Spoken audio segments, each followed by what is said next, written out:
శక్తి ప్రపంచానికి తీసుకురావాలని మనం కోరుకోవాలి.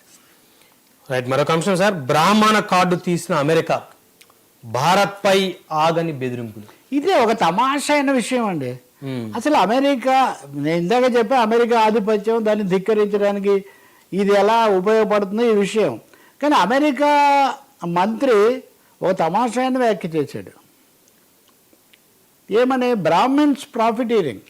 Donald Trump's trade advisors latest jibe at India over Russian oil defense tariffs. So ఈయన పేరు పీటర్ నవరోవ్. ఈయన బ్రాహ్మణ్స్ ప్రాఫిటీరింగ్ అంట.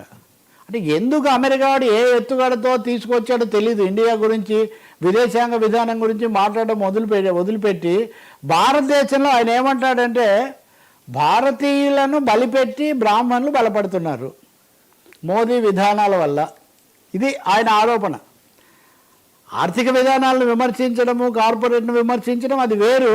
ఈ బ్రాహ్మణ్ కార్డు ఎందుకు తీసుకొచ్చింది అమెరికా అంటే బహుశా మోదీ అంట why should Modi sleep with Xi Jinping and Putin అంటున్నాడు.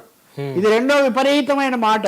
అంటే మొన్నటి దాకానేమో Modi is my close friend, Modi etcetera etcetera అన్న వాళ్ళు మోడీ ఈ స్లీపింగ్ విత్ షీ జిన్పింగ్ అంట.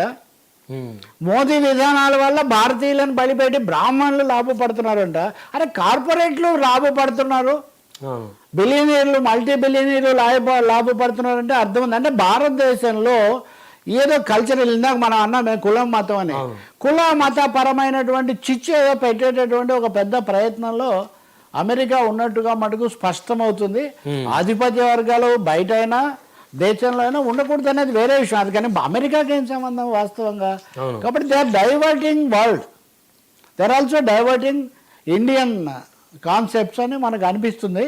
వీటన్నిటికీ కారణం పాకిస్తాన్ విషయంలో తన నోబెల్ బహుమతికి నన్ను సిఫార్సు చేయలేదని, ఇట్లాంటివి ట్రంప్కి చాలా కడుపు మంటగా ఉంది. టారిఫ్లు విధిస్తే అడ్డు తగిలేరని, రష్యా దగ్గర చమురుకోవడం మానేయలేదని, ఇవన్నీ ఉండొచ్చు. కానీ ఈ విషయాల్లో మటుకు భారతదేశము, నరేంద్ర మోదీ మరింత గట్టిగా నిలబడాలి. మళ్ళీ ఏదో భవిష్యత్తులో ట్రంప్ గురించి లేనిపోని ఊహలు, ఆశలు పెంచుకోకుండా ఉంటే భారతదేశం చాలా మంచిదని. చివరి మాట ఏంటంటే ఇప్పటికే భారతదేశం 2001 తర్వాత మొదటిసారి అమెరికాకు భారతీయుల రాక తగ్గిపోయింది. అవును, ట్రంప్ విధానాల వల్ల. ఇది వాళ్ళకే నష్టం. భారతదేశానికి వెళ్ళాలంటే భారతీయులు ఆలోచిస్తున్నారు. 2001 తర్వాత మొదటిసారి Indian population and US is coming down.